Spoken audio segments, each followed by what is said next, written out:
La Maison d'Or had been my family's regular Thursday night spot for 20 years. The upscale French restaurant chain was where we'd celebrated every promotion, graduation, and engagement, until 6 months ago, when they decided I no longer deserved a seat at their table. Tonight, I watched through the restaurant's front window as they settled into their usual corner booth.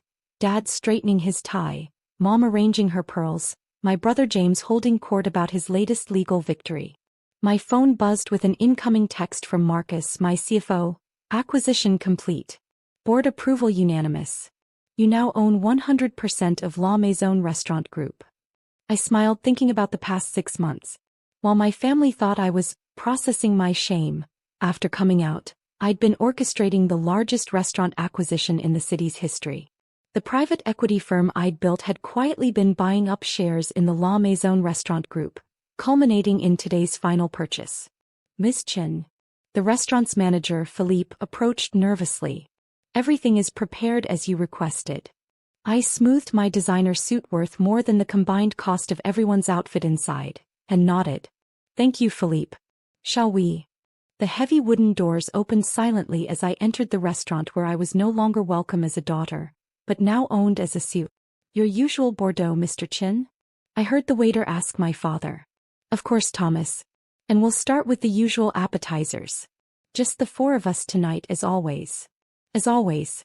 Because 6 months ago Dad had texted, don't show up anymore. We can't have your lifestyle choices embarrassing the family at dinner. I moved quietly through the restaurant, watching as Thomas approached their table with the wine list. Right on cue my phone buzzed, the signal that the press release had just gone live. James was first to notice, his phone lighting up with notifications. His face went pale as he read the headline. La Maison Restaurant Group acquired by rising star investment firm. So Sarah Chin. He stammered. Mom's fork clattered against fine china. Dad's hand froze midway to his wine glass. Thomas approached their table again, this time with a different energy.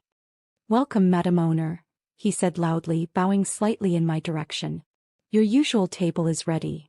The silence that fell over their corner was deafening. Other regular patrons turned to stare, recognizing me from the society pages that had once celebrated the Chin family's achievements. Sarah. Mom whispered, her perfect composure cracking. Hello, family, I smiled, taking in their shocked expressions. I believe you're sitting at my table.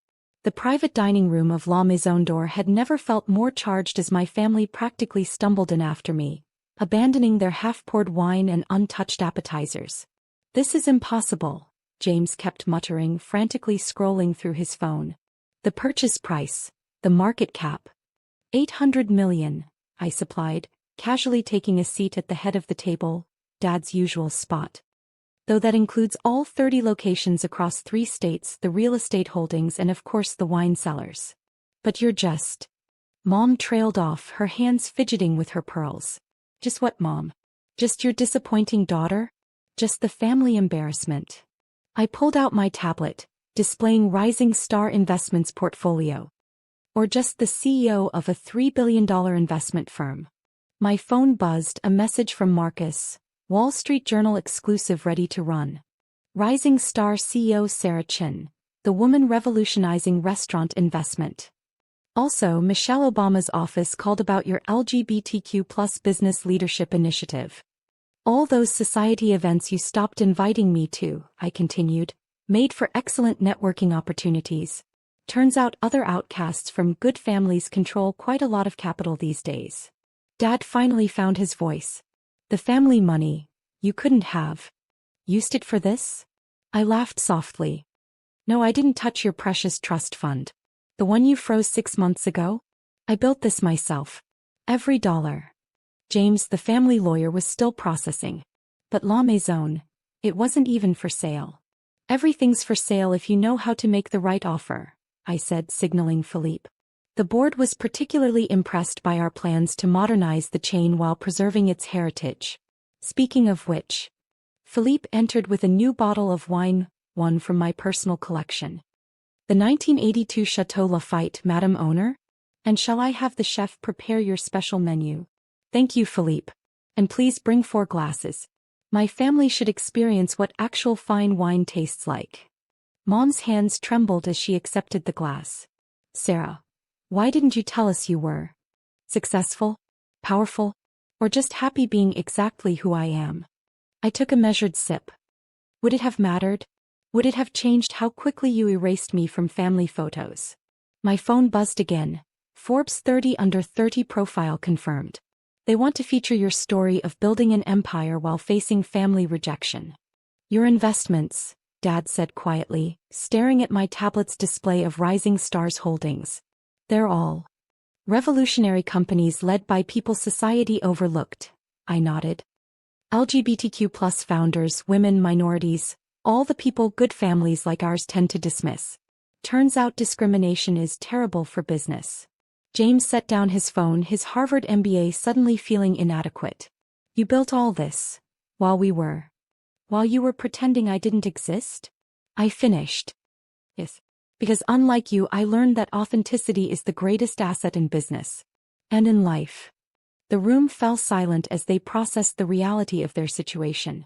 Their favorite restaurant, their social sanctuary, was now owned by the daughter they'd banished. The press conference is tomorrow, I added, checking my schedule. CNN is leading with How Family Rejection Created a Business Empire. Interesting angle, don't you think? Mom looked up, tears threatening her perfect makeup. Darling, we were just trying to protect the family name. And how did that work out? I stood, walking to the window overlooking the city. Because from where I stand, the Chin name is about to become synonymous with something very different than what you intended. The next morning I stood in my real office, the top floor of a gleaming tower that housed Rising Star Investments. Floor-to-ceiling windows offered a perfect view of all 4 La Maison d'Or locations in the city, including the flagship restaurant where my family had tried to erase me. Miss Chin, my assistant Rebecca, entered. The media is assembled in the conference center. Your family is in the lobby along with the La Maison board members. I smiled, remembering all the times they'd made me use service entrances because they were embarrassed to be seen with me. Send them up. They entered looking painfully out of place among the modern art and pride flags that decorated my office. Gone were their condescending expressions, replaced by something that looked remarkably like fear. Before the press conference, I said, activating the wall of screens, let's see what Rising Star has really been building. Real-time data flowed across the displays. Investment metrics, company valuations, social impact statistics. Every number told a story of success achieved by those society had rejected. Your investment returns, James muttered, staring at the figures. They're higher than any traditional fund. Triple the market average, I confirmed. It turns out that when you invest in people who've had to fight for everything they have, they tend to work harder for success. Shocking, isn't it? My phone buzzed, a message from Tim Cook. Loved your coming out story in the Wall Street Journal. Dinner next week in Cupertino? Want to discuss potential partnerships. Mom picked up our latest investment prospectus, her hands shaking slightly. All these companies, they're run by people like me? I nodded. LGBTQ+ CEOs, women who refused arranged marriages, immigrants who chose their own paths. All the people good families try to hide away. Together we've built something more powerful than any country club network. Rebecca entered again. Miss Chin, the LGBTQ+ Business Leadership Council has arrived. They're excited to meet the new face of progressive investment. Dad looked up sharply. Leadership Council? Yes, I confirmed. We're launching a $1 billion fund specifically for LGBTQ+ entrepreneurs. Turns out there are a lot of talented people out there whose families chose prejudice over potential. I pressed a button and more data filled the screens. Lives changed, businesses transformed, communities empowered through our investment strategy. This is what modern success looks like, I continued. Not just profit margins and social status, but creating space for everyone to thrive. Even the ones you're taught to reject. James stepped forward, surprising everyone. The family name, this will change everything. It already has, I replied. Google Chin family now. The first results aren't about Dad's banking career or your law practice. They're about how rejection created one of the most successful investment firms in the country. My phone buzzed again. White House requesting your presence at Pride Month Economic Summit. Theme: The future of inclusive capitalism. Your sister's right, Mom said, her voice barely a whisper. We were so worried about appearances. That you missed the reality, I finished. Sometimes the people you're most ashamed of become the ones who redefine your legacy. The doors opened as the La Maison board members filed in, followed by a swarm of press. The contrast between their traditional business attire and my team's diverse, authentic presentation couldn't have been clearer. La Maison's future starts today, I said, picking up the new menu designs. We're not just preserving a restaurant chain, we're transforming it into a space where everyone is welcome. Where no one has to hide who they are. Philippe stepped forward with a rendering of the redesigned restaurants. The private dining room where you rejected Ms. Chin? He said to my parents. It's becoming our first LGBTQ+ youth support center. One in each location. Mom sank into a chair, her social standing visibly crumbling. Dad stared at the floor, his banking empire suddenly feeling hollow. You can either be part of this transformation, I continued, or watch from the outside. But either way, it's happening. The press began filing in, cameras ready. James finally spoke again, his voice heavy with realization. All those family dinners we had without you gave me time to build something bigger than family approval, I nodded. Sometimes rejection is just redirection to something better. As I took my place at the podium, I caught my reflection in the window. No longer the family disappointment who embarrassed them at dinner, but the woman who'd transformed rejection into revolution. Rebecca handed me the press release. La Maison d'Or announces inclusive dining initiative. And I felt the weight of the moment. This wasn't just about owning their favorite restaurant. It was about changing what success looked like for everyone who'd ever been told they didn't belong. Good morning, I began, facing the cameras. Today we're not just announcing a business acquisition. We're announcing a new vision for what family, success, and belonging can mean. I saw my parents flinch at the word family, saw James shift uncomfortably as the cameras turned to capture their reactions. La Maison has always been about tradition, I continued. But traditions can evolve. They must evolve. Starting today, every La Maison location will be a sanctuary for those who've been rejected by their families. Every Thursday night, yes, the same night my family used to gather, will be dedicated to LGBTQ+ youth dinners, sponsored by Rising Star. The reporter's hands shot up, questions flying. But I wasn't done. To the parents out there considering rejecting their children for being who they are, remember this moment. Remember how the daughter you're ashamed of might just become someone who changes the world.